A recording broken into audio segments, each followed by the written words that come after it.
Is today we have really the privilege of learning more about one of the largest and most profitable teams in Canada.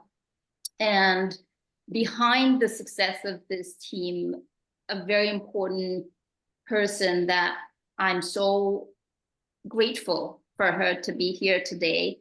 It's a beautiful woman, strong, smart, successful, and she agreed to be with us today and answer quite a number of questions. And I know, Holly, you're not feeling the best today. Her name is Holly Chris. For anyone that knows Holly, because when I sent out the invitation for this Zoom, I received so many comments from team leaders knowing who Holly is and how amazing she is. And I know, Holly, you're not feeling the best today. Thank you for taking It's okay. time with us. Yes. So just bear with my coughs and my raspy voice. I had a bit of a sick weekend, so I will try and mute myself when my coughing little fits come on. So thank you for bearing with me. Thank you for being here, and we can listen to you regardless of your voice. Hope that you can talk to us today. So before we start, because I put together a number of questions to ask you, which I know that they're questions that a lot of team leaders are interested in finding out answers on them. I just give us a little bit of a feedback on you for anyone that doesn't know your story, and how you end up actually at Golfi Team, and a little bit about Golfi Team. What's their production last year, how big it is, and so on. If you can give us some feedback, that would be fantastic. Perfect. Yeah. So I'm actually not a licensed agent, which surprises many people that I chat with, although I kind of feel like I've kind of earned my certificate by proxy, I suppose. So my background's all in sales. I worked for Metroland Media Group, which was part of Torstar for over 15 years. I was an advertising sales rep. And then at the end of my career there, I was the regional director of sales for the Halton region. So I basically managed sales teams that were selling advertising to local businesses. So Rob, at that time, actually way back when I was 18 years old, I was his advertising sales rep for the local real estate news. So he knew me when I was quite young, and then probably 10 years went by that we didn't connect once I moved on to different roles. But a mutual friend of ours back in 2019 had lunch with Rob, and Rob was saying, I'm really looking for a sales manager right now. I feel like I've been stuck at, and at that time he'd been stuck at 700 transactions for 3 years. So he'd been stuck so he'd done incredibly well. Like Rob had built this business without me. He did really well before I even came along. But he just felt that he was kind of at this moment where he was really stalling. And where he felt he was really stalling was he was working harder, not smarter at that time. The accountability wasn't there. The CRM was really just being used as a quick drop in, as like a Rolodex in a sense, just to look at that initial phone number, and agents never went back again. So he was just really working so hard to just keep bringing that lead back in over and over and over again, versus the agents adopting more of a nurture mentality. So he knew it was time to bring in a sales manager. He did not want that person to be licensed, because he did not want there to be like a conflict of interest there and a conflict of focus in a sense. So that mutual friend of ours said, do you remember Holly, who used to be your advertising rep? And he's like, yeah, I think so. And he's like, well, she's basically doing that now at Metroland. You should talk to her. So I had worked at Metroland since I was 18, and I didn't even have a resume. Like I had no thoughts of leaving. I just kind of was, I'm like a loyal person. So I just was thinking I would retire there one day and work there for 40 years. So when he reached out, I'm like, okay, he's like, can you send me a resume? All right, I got to put something together, sent it off, and we had a conversation. I was very nervous. Like I was like, I have a pension, I have benefits, I have seniority here. Like it doesn't seem like a very good, smart idea for me to take this leap of faith into this role that has never existed before, in an industry that is a little volatile at times. So I was scared. But I was also at a point where I had a 2 and a 4-year-old, two boys, and they were the first ones dropped off at daycare in the morning and the last ones picked up. My work-life balance was not there at all. I felt like I was seeing them for like 45 minutes a day before bedtime. And so that was basically what eventually tipped this. Like I was not like, yay, I'm excited to join the golf team. I was excited for the opportunity.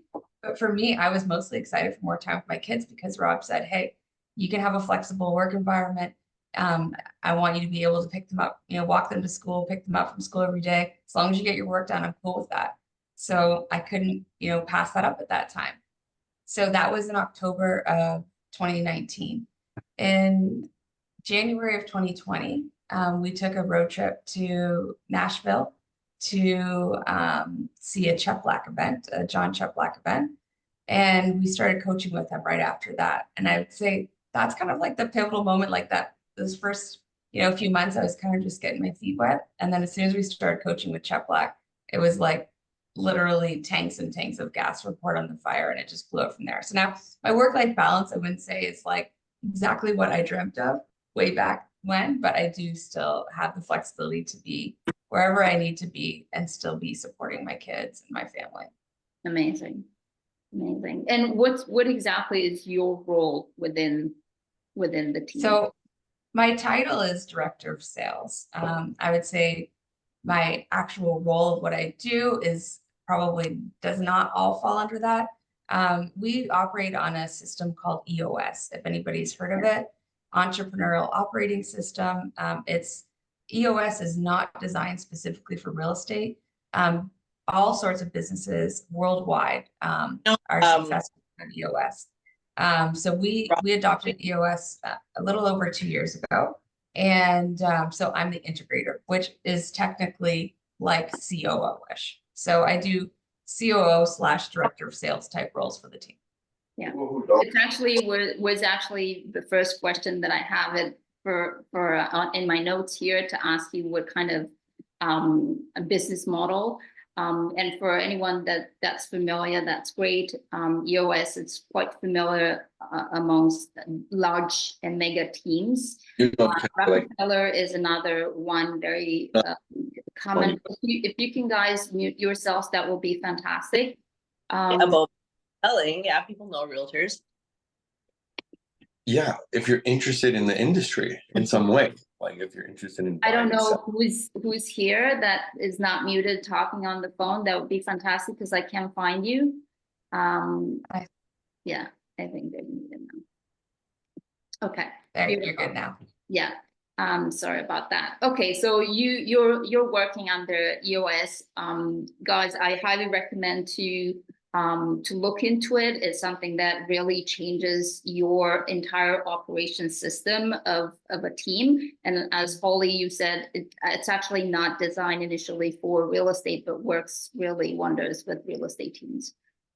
So prior so I think it was 2 years in of me being on the team that we embarked on the EOS journey. Before that, we were doing great things and we were doing we were doing a lot of amazing things. It felt like we had structure. And we saw all these big teams like embarking on EOS or deep into EOS. And we're like, we should probably get like that one free discovery consultation. Like, what do we have to lose, right? He's going to come out for a couple of hours, analyze our business and tell us where we're going wrong. It's not going to cost us anything. We were very, very humbled at that meeting. So we left that meeting being like, okay, we suck. Like we have a lot to tie up. Like we are a hot mess right now, basically. And so we went into it very confidently, thinking that we had our shit together and left that meeting saying, okay, we're wrong. And honestly, 2 years later, I really can't imagine. I don't even know how we operated before it because we are just live so religiously by it. So for anybody who's not super familiar, what EOS does is it gets the entire organization like on the same page with your vision. So you know exactly what you're doing and why and when, basically. And then everybody is working, has a lot of accountability and responsibility to those different goals that you've set. And that's the traction. So there's the book called Traction, So if you want to learn basically about EOS, you can buy the book Traction by Gene Wickman. And then through Traction, you'll learn the whole EOS model. And one of the elements of the EOS model is the accountability chart. And two very important roles on the accountability chart are the visionary and the integrator. So the visionary is like the CEO, the team leader, basically the Rob. And that visionary, that would be, there's like lots of questionnaires and things like that that you can take online as well to see if you are a better fit as a visionary or an integrator. And so a visionary would be someone who's like that big thinker, loves those big projects, loves moving quickly, doesn't like getting down into the weeds, likes making big decisions and moving fast. The integrator is more of that organizer, that like, whoa, let's do it right. Let's, understanding that the rollout is so important. Visionaries who roll things out sometimes roll them out too quickly and messy. And I often say that an idea is only as good as the rollout of that idea. So that's where the integrator comes in to say, hang on, let's launch it in a week. We're still launching it, but let's launch it in a week when we have all of our ducks in a row so that it's well received to the rest of the team. So that integrator and visionary relationship, sometimes there can be a little bit of friction sometimes because you're battling against that visionary wants to move forward, that integrator is slowing it back. So the book Rocket Fuel is a book all about the relationship between the visionary and the integrator and how you guys work it together. And this EOS model, it doesn't have to be just for big mega teams. Like I would, I really should, I have not yet, but I should really like EOS my life, like my personal life as well. If I had, kind of taken similar principles and done it, in my home, like with my family, I would have great success. And I know that Mark Ferris, his team runs on EOS as well. And I've heard him speak before, and he didn't speak about EOS, but he was talking about, I know he operates on EOS, and he was talking about his family and how they have family core values, and they've got things that they're going to, like these rocks that they're going to do in the next 90 days and things like that. And I was like, oh, he's EOS his family. That's very smart. Yeah. I love that. So we had him. Yeah, sorry to interrupt you. We had him as at the Connect Hub as one of our speakers, and we went through all of these questions. Okay. It's so true that, and he also had like a full presentation on how he runs his team. And it's funny you mentioned that he took this model and apply it all, not only for his business, but for his life. And it's so true that this model, it puts an order and designates specific timelines and specific roles of all partners, either in life or in business. So yes, for sure. 100%. I know you have a lot of questions. Last thing I'll say on this is if you are interested in exploring it, you don't need, like we have an EOS coach. They are quite pricey. But you don't need an EOS coach to do EOS. I know many teams operating on EOS just on their own, and you just have to be very, very committed and disciplined to do it. And then there's also a software that you could use to track your EOS. Like basically you could put everything in and live in it. It's called 90, NINETY.io. So 90.io is what we put all of our rocks in there. Our VTO, which is our vision traction organizer, our accountability chart, that's all in that system. And it's very inexpensive. I think it's like $13 a user or something like that. It's funny you said that, because I have it in my next question was what software you're using. And if you just keep talking because you're answering all my questions. Oh, that's funny. So it was here, what software and technology you're using, what platforms and what CRM. And if you can go a little bit deeper onto that would be good. Yeah, so as I said, 90 is how we manage our operations. Basically, that's like all of our goal setting, accountability chart, all of our rocks. Rocks are 90-day goals. Sorry, I don't want to like go too deep into certain things, but rocks are really important. And like, does everybody here already know like why they call them rocks? Or I, no? I use it, but I would love everybody else Okay. to know, so Sure. we can. So rocks, why they call them rocks is if you've got a jar, like an empty jar, and if you say that, okay, the rocks are the most important things that need to be done in the next 90 days, the pebbles are the things that are important, but not too crazy important. And then the sand or all this little stuff that like gets us all distracted all the time. So if you took that jar and you put the rocks in, like you filled it with rocks, and I asked Andrea, does this jar look full? Andrea would look at it and be like, yeah, it looks full. You can't get any more rocks in there. Oh, well, hang on a sec. Then I pour the pebbles in and then, you know, shake it around, fill in those gaps. And I'll say, Andrea, does this jar look full? Yeah, it looks pretty full now. Can't get any, you know, more pebbles in. Then I take that bucket of sand and I pour the sand in, and now I can fit the big things, the medium stuff, and the little things in that jar all at once. Whereas if I went the opposite and I put the sand in first, there wouldn't be room for the pebbles or the rocks.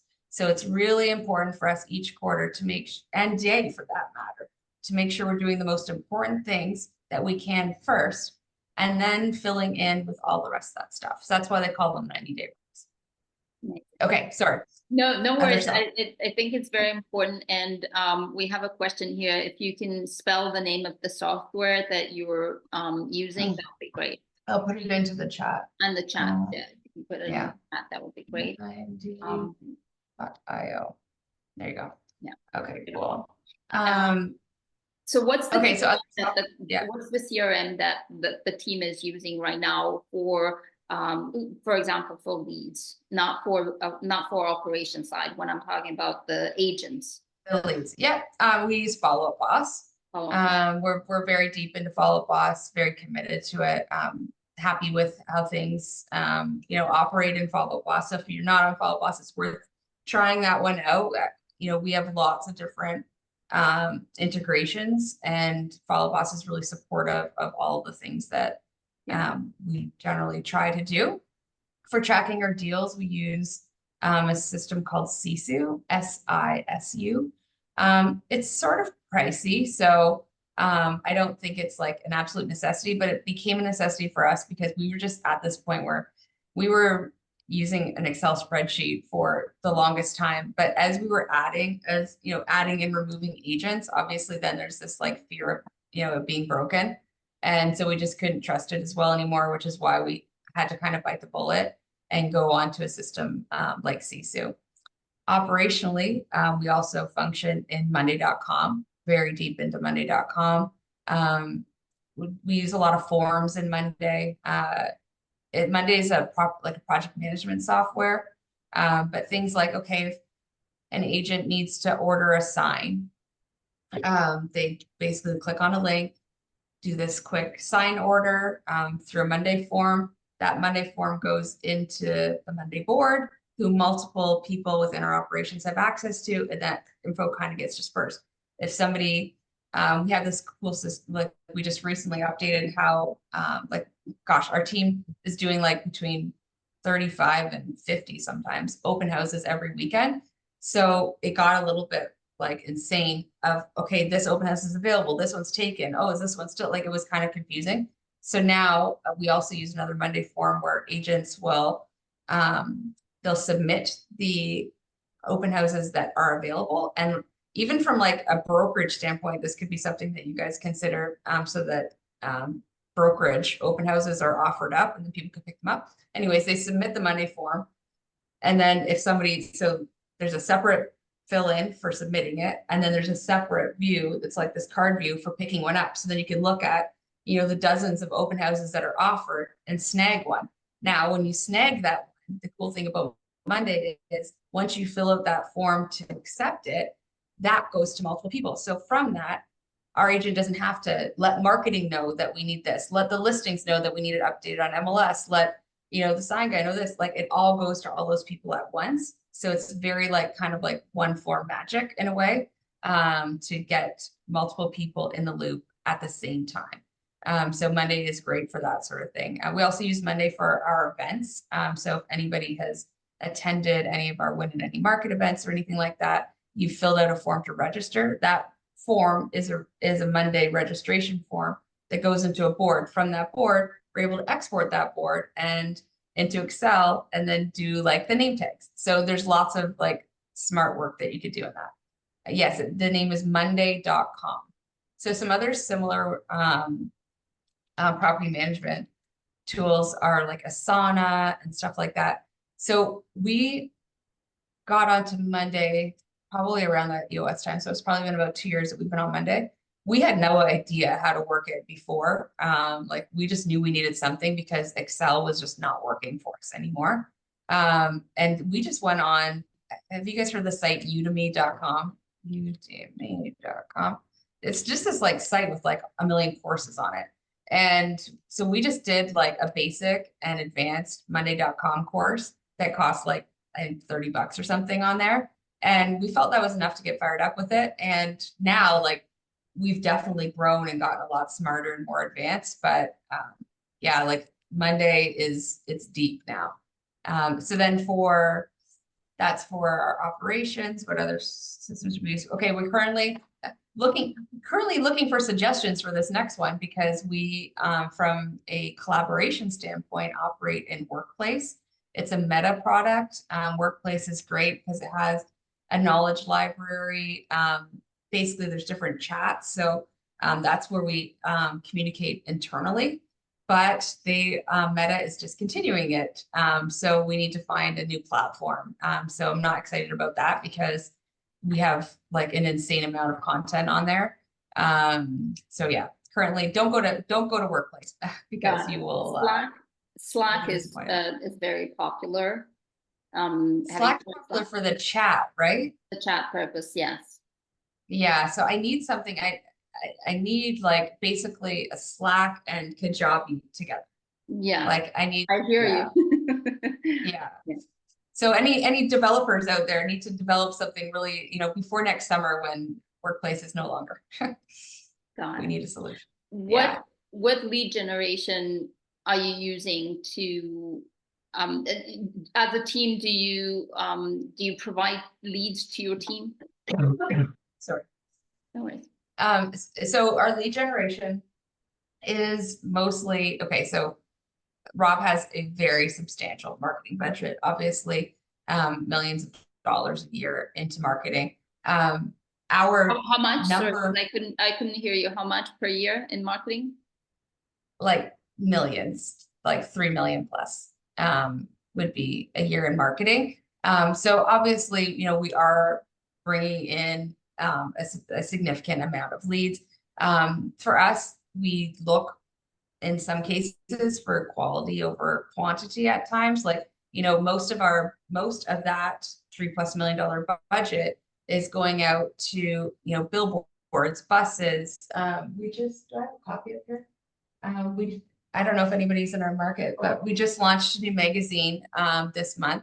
So if you go to, I'll find the site because it's I'll send it to you after, Andrea, and then you can maybe kick it out to them as a digital copy of our newsletter. So we have our direct mail, our buses, our billboards, our radio, our TV. That stuff brings in the call-ins, and those call-ins, we're spending a crazy amount of money on that sort of thing to get a smaller amount of leads, but they're a higher quality lead. So more likely to transact. Now, if we took that same budget and put it into, Facebook ads or all, some of these other different lead generators, like we would literally get thousands and thousands and thousands of leads, but not necessarily the same level of quality. So the call-ins would be one part. And then our lead gen is honestly, it's quite simple. We've got all of that outdoor kind of advertising, traditional advertising methods, and then a significant investment in SEO and Google advertising and stuff like that. So a lot of leads come in through robgolfi.com. To the SEO. Beautiful. Yeah, like we don't do a lot of Facebook ads or anything like that. No Facebook ads. Okay. So you basically a lot of your advertisement is it's generating listings. Is that what I'm hearing? We actually generally, like, aside from naturally like promoting our listings, we don't advertise to buyers aside from promoting the listings that we have, like in our magazine and Yeah. stuff like that. All of our marketing is seller directed, is geared to sellers. And that is kind of the model of the team. And that's, you know, when it comes to lead distribution and things like that, as far as how those leads are going out, it is very important to us to really match make that seller lead with the perfect agent, because it's critical that that agent signs that listing, because signing that listing is going to feed the rest of the team with those buyer leads. So that whole list to last mentality to make sure, okay, yes, we're bringing in these seller leads. That's great. We got to make the most of them. We have to be closing those leads. Yeah. I really like that we mentioned that, because there's teams and teams, and there's teams that they're predominantly focusing on buyers through online leads. And then there's teams that are going towards more traditional advertisements, such as billboards, flyers, and so on, that are more directed to sellers.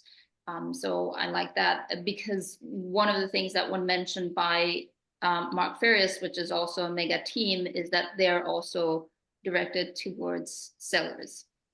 Right.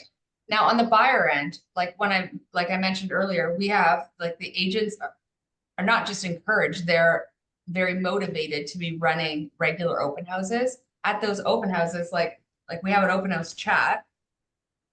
So every weekend, like people, you know, will put in their success.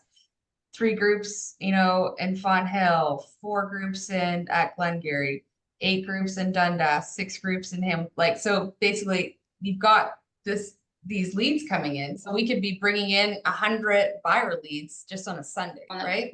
Yeah. And then another 100 the day before on the Saturday. So, and these are the agents.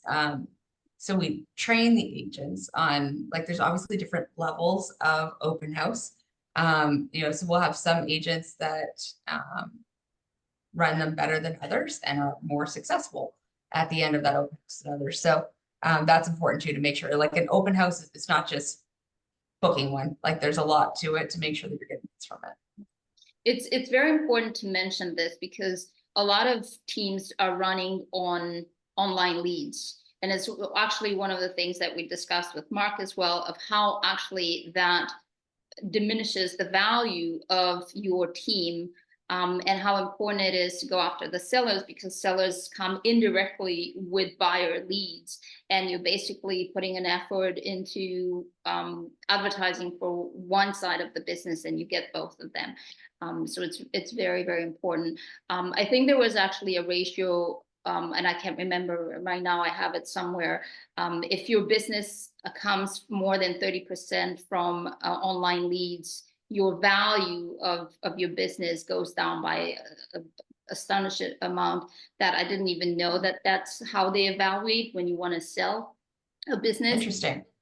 And not only that, but the fact that you're constantly relying on a third party on the quality of the leads, but also on them, you know, fluctuating that lead per lead dollar, that we've seen, especially in the last couple of years. But also with online leads, you need to know they're selling that lead to multiple people.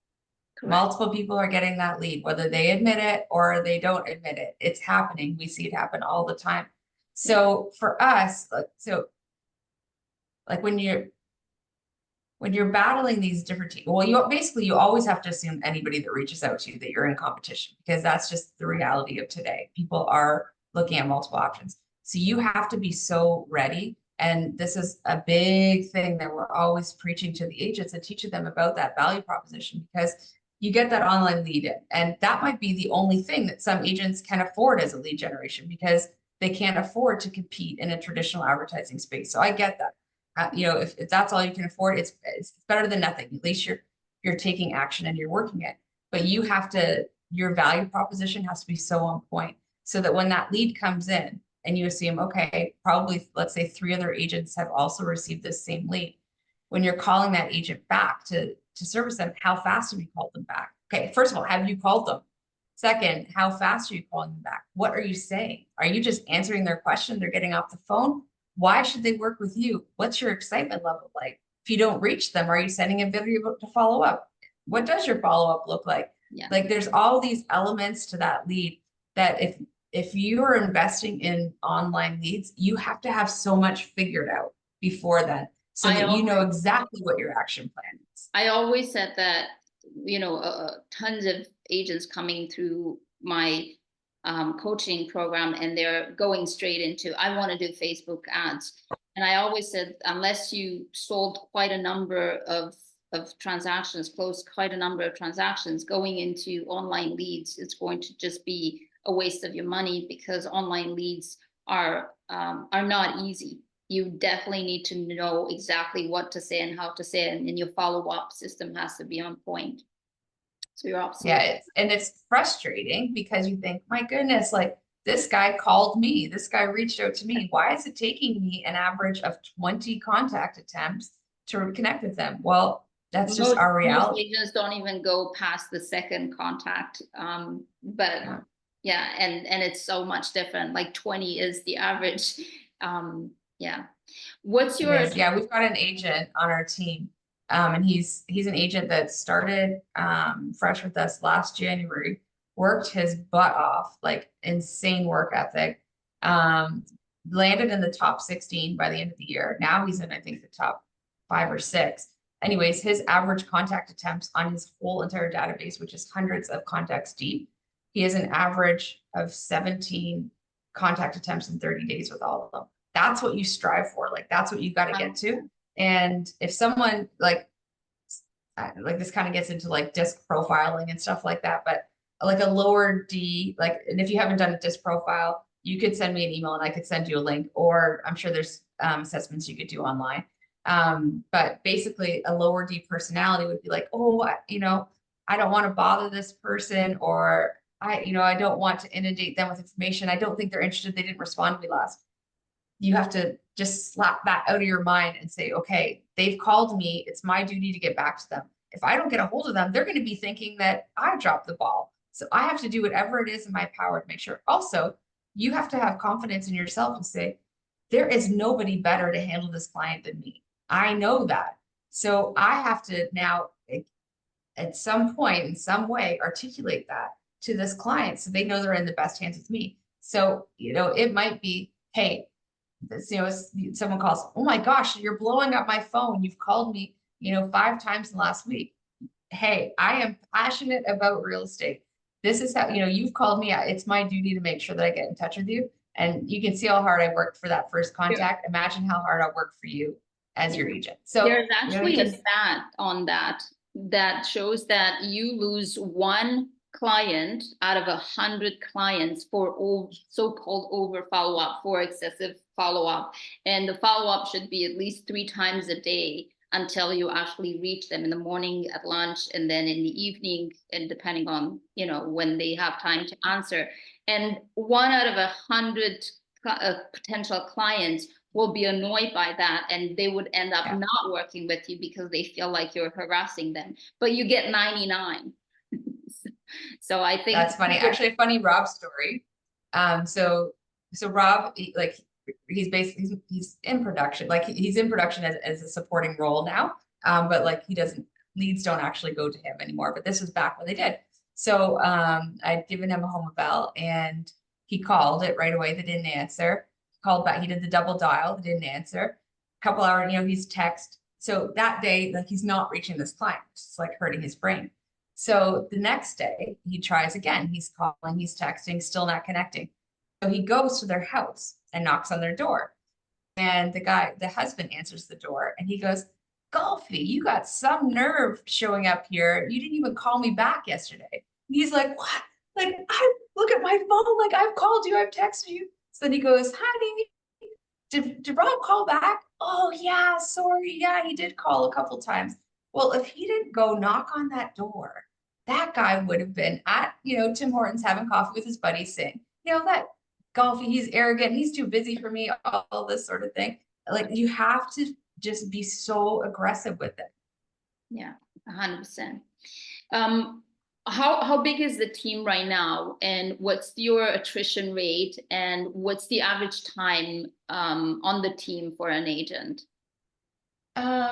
so actually I have to get that stat. I don't have that one. But our team size right now, we have about 75 agents on the team, about 30 employees. So we're just over 100 people all in.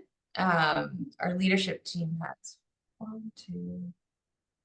6 people on it. And our attrition rate for agents is between 25 and 30% every year. So you are like we follow the Chet Black Bible of always recruiting, because there is always going to be that natural turnover. Most often the turnover is our decision, but yes, sometimes people do leave on their own as well for various reasons. And the average tenure on the team, we have very loyal agents. Like we just had our awards in the spring. We had an agent celebrating her 15 years. We have a number of agents over 10 years now, lots of agents over 5 years. And what are we in next year? Okay, so starting next year, we're going to have lots of 5-year ones, because we really started recruiting heavier in 2020. So over the next couple of years, we're going to have a lot more 5-year trophies to be handing out. And what are your so recruiting buckets? Where do you advertise? Do you call agents? Do you use social media for that purpose? Events? What are your recruiting buckets? It's quite simple. There's probably a lot more we could do. The only place we spend money is on Passit, and I think we only spend like $50 a month or something on that. So Passit is that testing site. So we'll get a few leads a month from there. We have a full-time recruiter. Her name's Candace, and she's lovely. And so she does a lot of outbound and nurturing and things like that. We very rarely, like I think we've done a few social media campaigns over the years, but we have nothing regular going. Bad on me, we should. But we do have a lot of inbound. I think it's just, our branding, it kind of plays into our recruitment as well. So we're very fortunate and to have a lot of inbound inquiries into the team. And then our team is also amazing recruiters. So, they're kind of like raving fans, and we have recruitment programs set up for them. So if after 6 months, an agent is still successfully on the team, they'll get $1,000. So we have a referral fee. So we'll get a few a year of those. But yeah, so Candace, I would say we probably have, 15 to 20 incoming leads a week that she's doing Zooms for, and, some of them nurturing long-term. And then the rest of it would be outbound stuff that, also sometimes agents will be like, oh, I just did a deal with this agent and it was really amazing. They were great to work with. You should contact them. So then I'll tag Candace and say, hey, jump in. And now we also, if somebody is in the recruiting space, obviously with your brokerage, you guys are doing a lot of that. We manage that in Follow Boss as well. So all the agents, so Candace is also our recruiter, is also working in Follow Boss. And what's the system you mentioned, Passit? Passit. Yeah. So Passit, it's a site that people can use while they're getting their real estate license. And there's practice tests on there. So basically while they're doing their practice tests, you'll see like different big brokerages have ads on there. It's just so inexpensive that okay, so you put your ads in there and then it'll say it will show up. Got it. Yeah. So I don't know how many impressions of that we get. Yeah. So it's like yeah. So that Passit would be a great option for you guys for recruiting for sure. Passit.com, because it is reasonable for sure. Got it. And for example, in order for someone to be part of Golfi team, is there a certain amount of, they can be brand new agents, or they have to have a certain amount of deals closed? They can be brand new. We bring on existing agents and we bring on brand new agents. It really depends on the agent. This is why, like they always talk about like building your company in a way that you can like replace yourself. This is where I'm like a crazy control freak, because a lot of my recruiting is like my gut, and like I like good people, and I know that building a culture and a large organization or a small organization, it's very fragile. And one bad How apple do can you, really spoil how the do you build a culture at 90 agents, at Yeah. 100 people organization? It's- How do you build it? Now, thankfully, Rob, he believes in it just as much as I do. So I would love to, you know, I actually am curious at the end of this year to see the P&L on like how much he is putting into that. It would be hundreds of thousands of dollars in different events and stuff because they are it's expensive when we're running an event for 100 people now.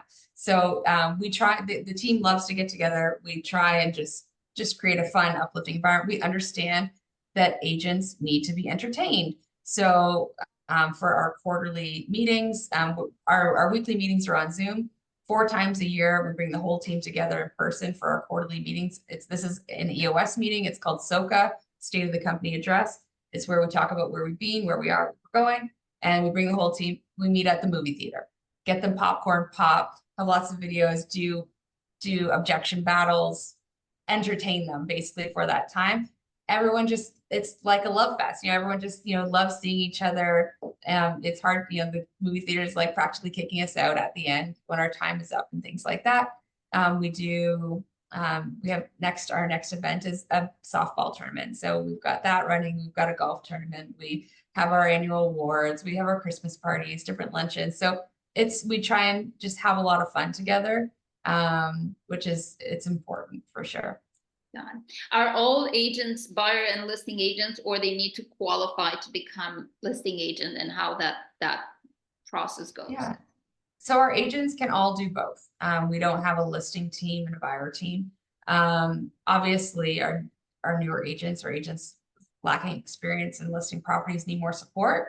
But so we do have different programs in place, like closers programs where you could bring an agent to tag along with you to help you close that.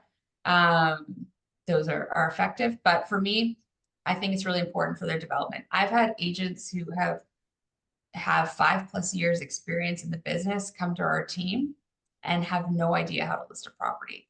And I think that's just such a disservice to them. It's like their confidence is down and things like that. So I've just seen, I'm sure it works great for certain teams. I don't see it as part of our future. But at the same time, like I mentioned earlier, there is a matchmaking process. So I'm not giving that. We've got thousands of leads that come in a month. I would say 5% of those leads at max are, hey, home eval, I want to list my house. Can someone come give me home evaluation? So 95% of our leads go out on round robin. Basically, we're just hitting a button and follow up boss, and it's going to the next person in that area. But those 5% of those leads, those still come to Claudel, our sales manager, and her and I basically match make them. We look at the area. Has anybody recently sold in that street? Does anybody live around there? Let's look at the description. Oh, they're looking for a shark. Oh, they're looking for someone who's not too pushy.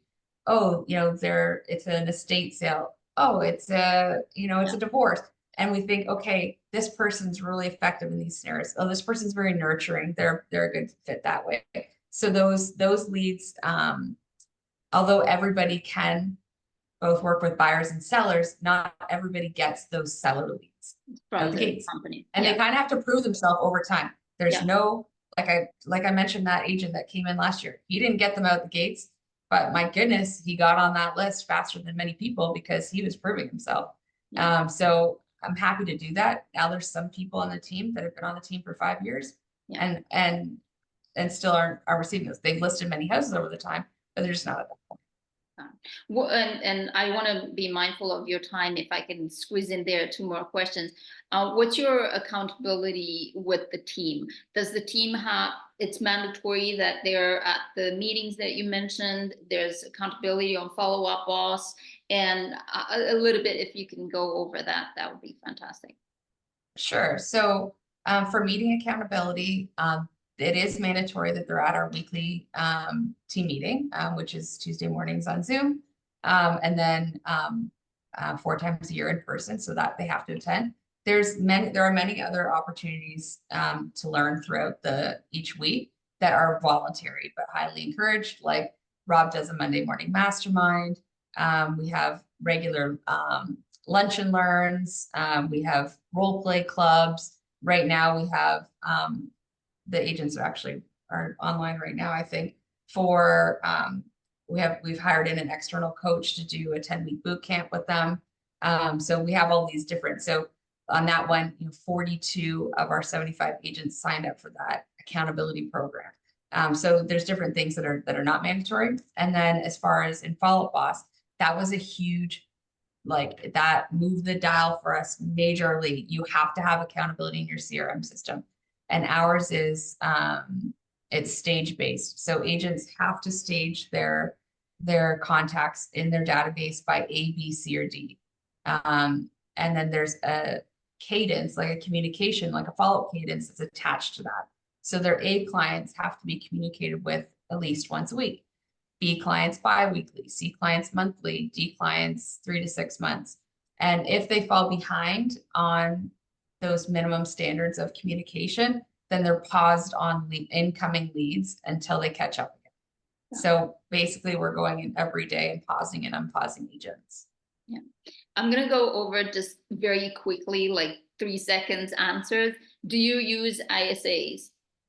Yes, we have 4 in-house ISAs. Got it. Do you have showing agents?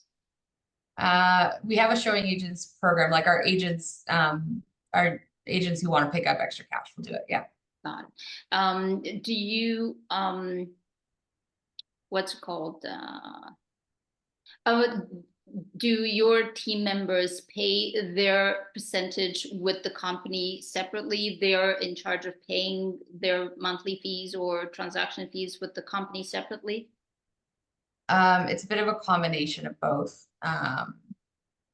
Yeah, it's shared. It's shared. So yeah, it's shared.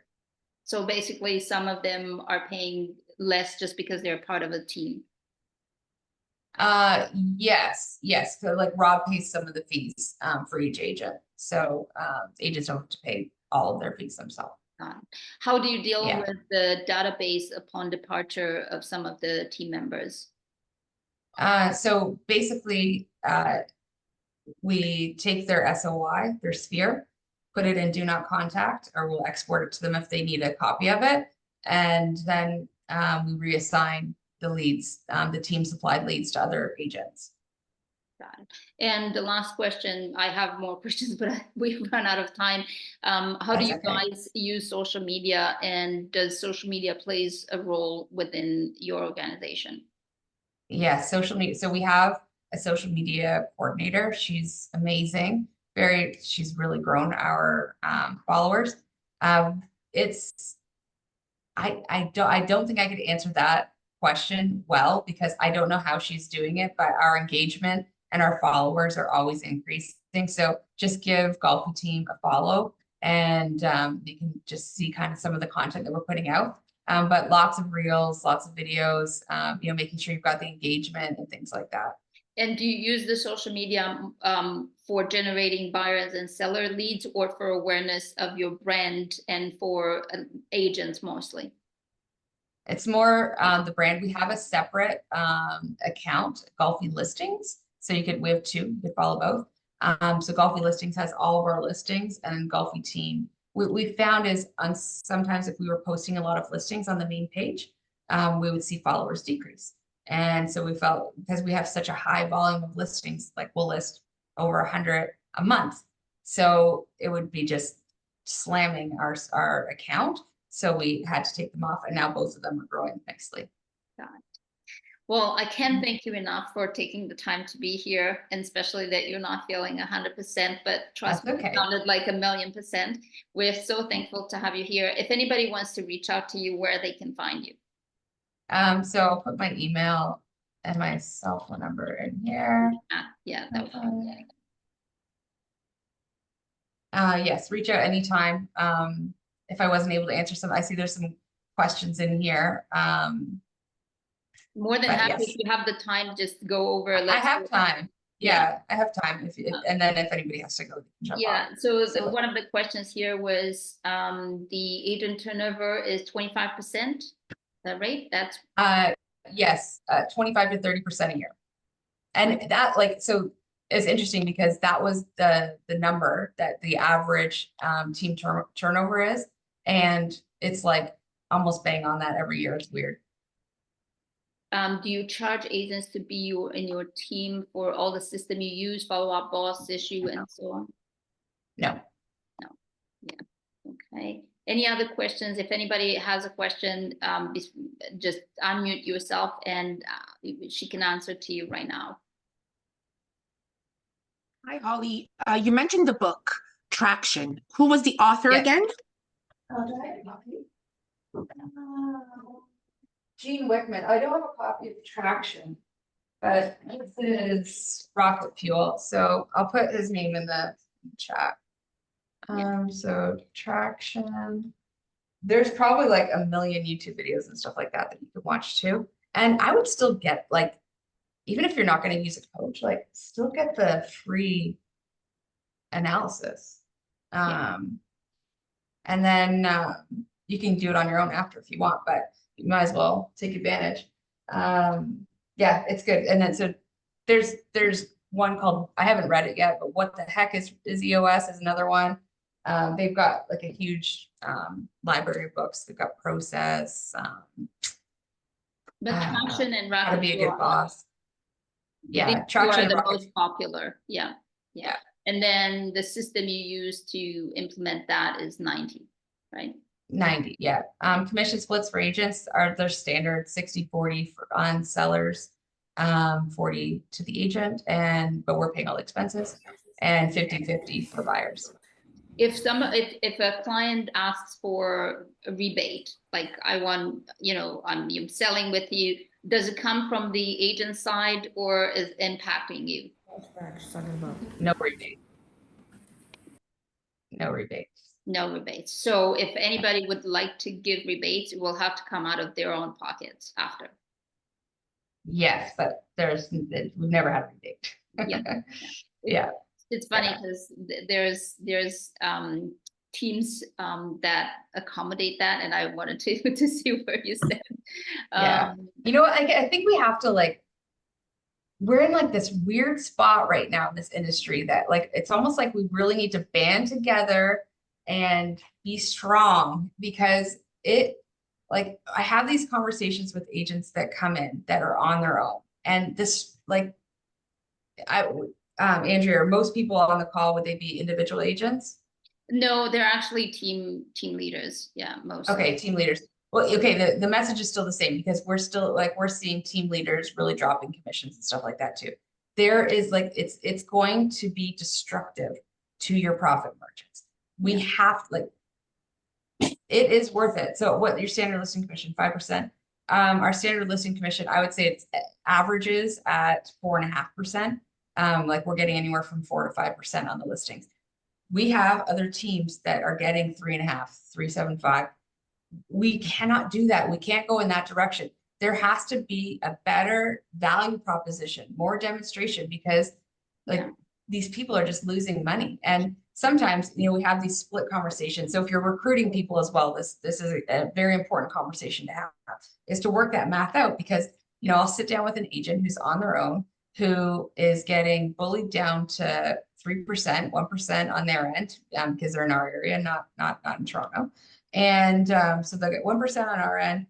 And here, they've got the more expenses than ever. That client wants Matterport, they want video, they want staging, they want all, they want the, full service, but they don't want to pay that full service. And people are getting bullied down, and then they're losing money. They're hard costs to running this business. And we have to make sure that we are better. We need to be better salespeople. We need to be better communicators. We need to provide better service, so that people see value in our commissions, and we're able to maintain them so that we can run profitable businesses. Have you seen a lot of from my experience, and could be very particular, not a general, but I've seen a lot of the teams that run on online leads and buyer leads that they're actually giving rebates, are the same that they're giving rebates, where very listing agent teams, they're not considering. I also seen when this trend of offering 2.25 or 2% of cooperating brokerage, and we always offer 2.5, regardless that we are in an area where a lot of agents offer 2.25 or to just 2%, and sellers are, you know, intrigued of why other agents are offering 2.25 or 2%, and we're standing firm on 2.5% on a cooperating and 2.5 on us. But have you seen a lot of the cooperating offering the 2.25 or 2%? So in Hamilton, like Holland, Brantford, Niagara, in our area, 2% is the normal here. So we haven't had much of that challenge just because we're further out of Toronto. But I can tell you, we win every single day, all the time. We win listings and we're the most commission. Yeah. So you do not have to lower your commission. You need to work on your skills, basically. So, you know, we've got, you know, a listing going up at 5%, that person could have listed at 3.5, but we were able to show them that there's more value in working with us. I will make you back that 1.5 in, you know, the sale of your home, basically. Yeah, and it usually goes hand in hand, because if you have the power to negotiate the 5% with your seller, you probably have the same power of negotiating higher price for the listing, and you're not bending at the first, you know, call of lowering. Yeah. Yeah, it's also a demonstration of your negotiation skills. 100%. Absolutely. One more question before we wrap it up. What is the proportion for referrals and new clients? I don't know what we're part of lots of different networks, so we get quite a few referrals in. I don't know that number. I'm sorry. I'm not sure. What's the name of the system you're part of? Oh, we're part of Cross Canada Referrals, CCR. That's a RE/MAX group. They're all RE/MAX referral groups. Got it. Referral groups. Yeah, and then I think it's just, you know, when you build a team so large, like, you know, there's lots of other, you know, an agent on the team has somebody in Ottawa that's referring the business, and it just kind of tail spins from there. So there's a lot of just like referrals by size and stuff like that too. Thank you again for being here. And if you have any questions, you know where to reach her at, and go follow her, because you're really amazing. Thank you for being here today. Thank you. I appreciate your time. Thank you, guys. Thank you. Take care. Bye-bye.